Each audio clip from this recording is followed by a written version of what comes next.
Can I have a moment? Yes, mother-in-law. I'm on a break from work, so it's all good. What can I do for you? Well, Betty is divorcing and moving back here, and her boyfriend, Carl Anderson, will come with her. What? Betty got divorced? And she has a boyfriend, huh? Yes, dear. It seems her husband discovered she was cheating. Poor thing. Oh. But she's serious about Anderson. So they're coming back together, with marriage in mind. So, Anderson is Betty's adulterous lover, right? Isn't the reason she got divorced? Well, that's part of it. We don't know what happens in our lives. No, I think it's pretty standard for a married person not to cheat. A mother always supports her daughter's love life, even if it involves infidelity. But... All right, enough with the nitpicking. I can hardly get to the main point with you. Wait, there was more? Actually, Anderson. He's unemployed at the moment. What? Betty was a housewife before her divorce, wasn't she? So they're both jobless. That seems to be the case. So I've decided they'll be living with us from tomorrow. What? Since you work at a major company and have a high income, you'll pay the bill for their living expenses. Excuse me? I told you. Since Betty and her boyfriend, Anderson, aren't working, you'll be responsible for their living expenses. What? Why me? I can't agree for that. And I can't live with them. I'm not asking for your opinion. I've decided as the head of this household, so just go along with it. Excuse me? The head of the household? You're Ethan's wife, so you have a duty to support our family. I believe I'm already doing more than enough to support everyone. If I have to shoulder any more, we'll be in serious financial trouble. But Betty is my daughter, and Anderson might become my son-in-law in the future.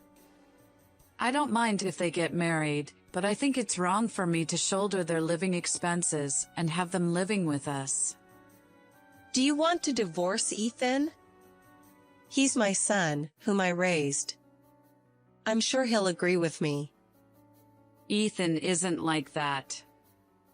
I'll talk to him tonight. Well, it's a waste of time to discuss it now. It's already decided that Betty and Anderson will move here from tomorrow.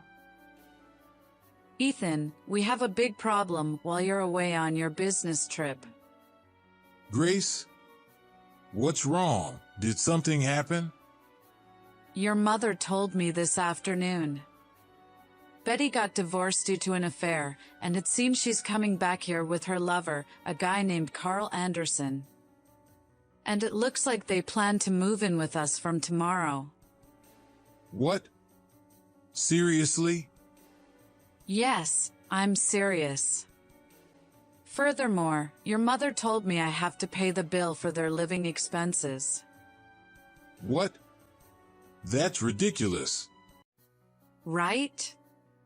I refused, but she wouldn't listen. Wait, she got divorced because she cheated? I had no idea my sister did such a thing, which is no common sense. I was also shocked when I first heard about it on group chat this afternoon. Mom has always been overly loved Betty. It's seen as wrong by society. If it's Betty, it can't be helped, or Betty is special, so it's okay.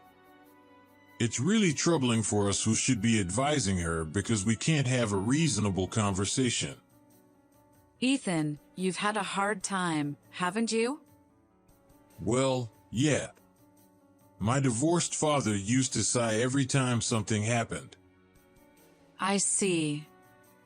By the way, is his name Carl Anderson correct? What? I feel I've heard this name somewhere. Well, assuming your mother didn't make a mistake, I guess so. Okay. It's bothering me, so I'll look into it. It may not be someone directly related to me, but it could be a friend of a friend or something. I see. Please let me know if you find anything. Okay. Then I'll reach out to my friends and see if they know anything. Okay, thanks. Mother-in-law. Hey! Where are you right now? You're so noisy. I'm out having dinner with my friends right now. What's up? About Betty and her boyfriend, Anderson, was it? They arrived in the afternoon. Have you met them yet? Met them. They're, for some reason, canoodling in my room. And their luggage is taking up my entire room. And all of my stuff. It's all tossed out in the yard. What's going on? I gave your room to them. That's why all your stuff is out in the yard. Isn't that way out of line? It's your fault for refusing to pay for their living expenses. What? If you won't agree to cover their expenses, you're the one who'll have to leave. I have no intention of agreeing for that no matter what you say. I don't agree to Betty and her boyfriend living with us, and I certainly won't pay for their living expenses. Then I'll put your belongings in the yard. They'll get wet if it rains. Speaking of which, wasn't rain forecast for tonight? Why are you acting so superior? Aren't you forgetting your position in this house? I think you're the one forgetting your position, Grace. As the daughter-in-law, you don't have the right to oppose us, the family into which you married. Rights, huh?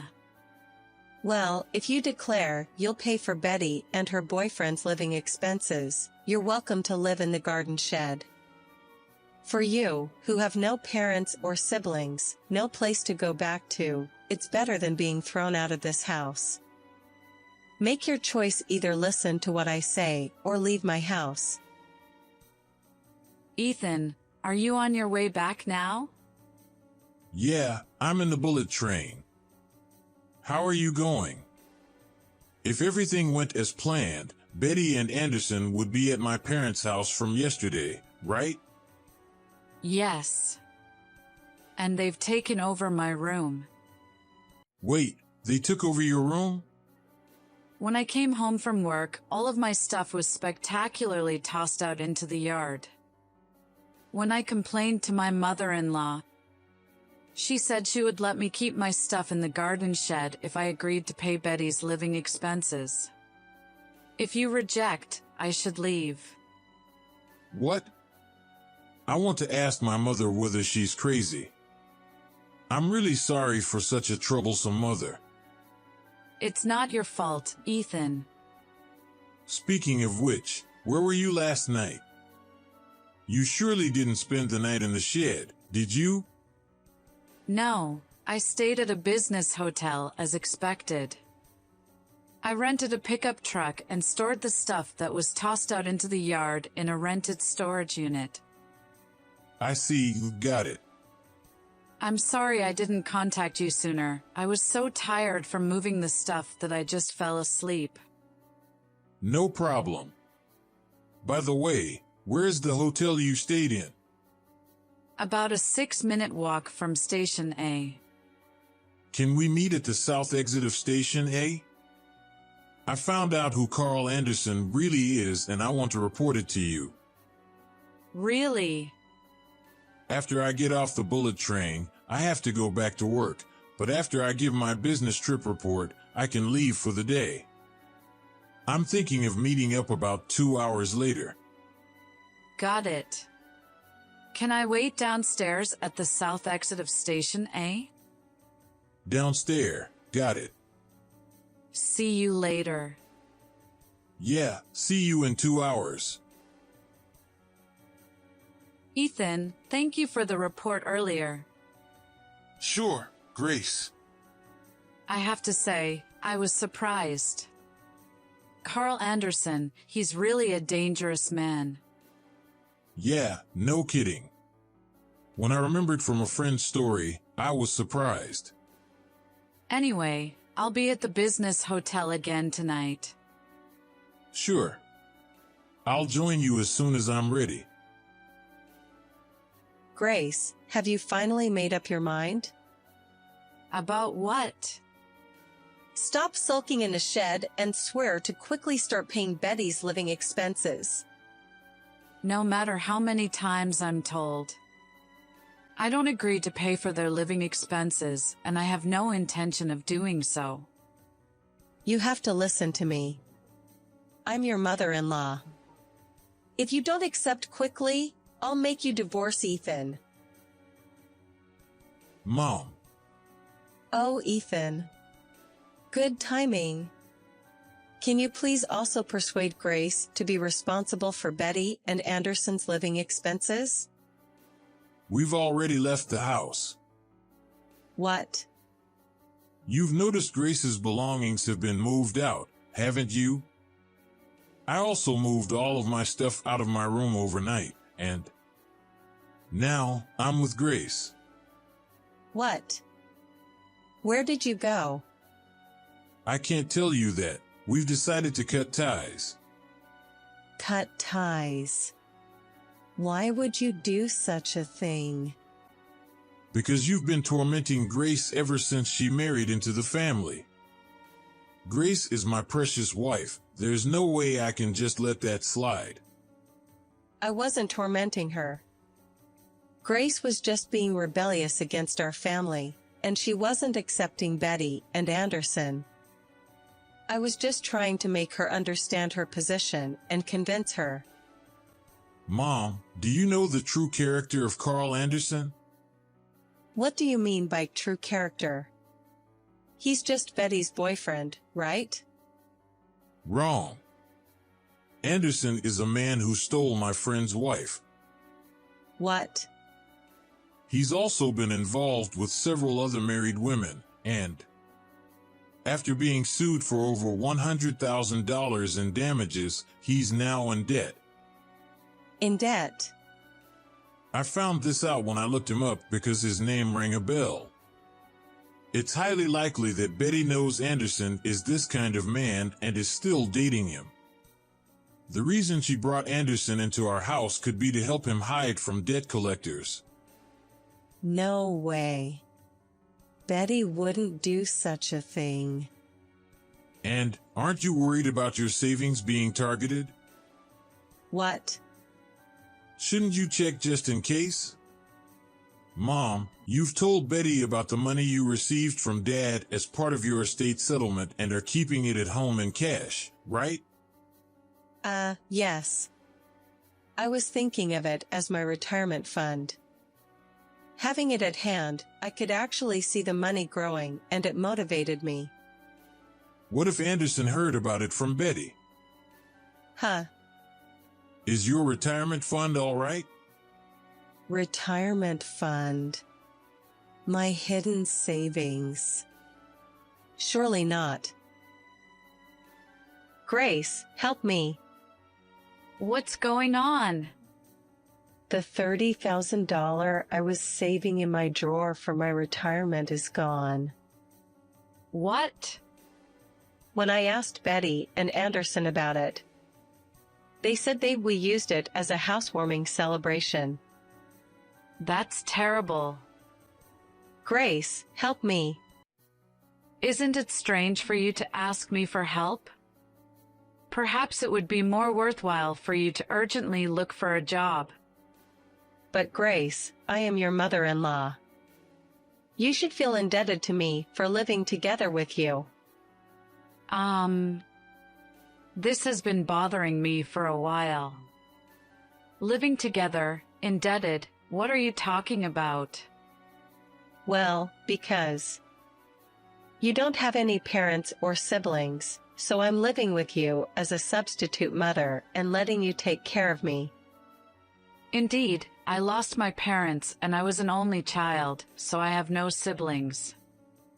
I'm working hard to make a living, and I could easily find a place to go home if I rent a place. And the place to go home I rented turned out to be the house I was kicked out of. What? You mean you're the renter, Grace? Yes, didn't we talk about this? Ethan moved into the single-family house I've been renting since I was single after we got married, and... Was it 2 months later? You lost your home due to the divorce from your old husband and... suddenly showed up one day with movers, and you've been squatting ever since. No way. Let me continue the story. If I, the renter, move out, it means canceling the lease for that house. What? So, the end of this month is the moving out day. Please tell Betty and Anderson to start preparing to leave immediately.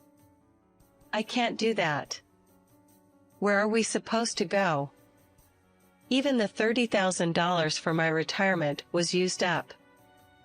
And I didn't know Anderson was such a terrible man. Grace.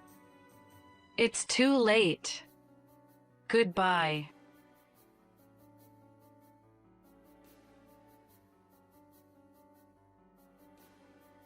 Grace. First, it is about Carl Anderson.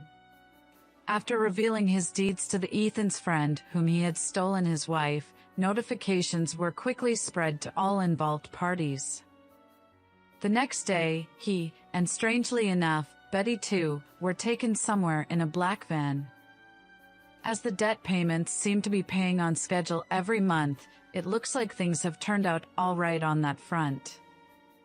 On the other hand, my mother-in-law. She has lost both her home and her breadwinner, and she finally acknowledged her dire situation.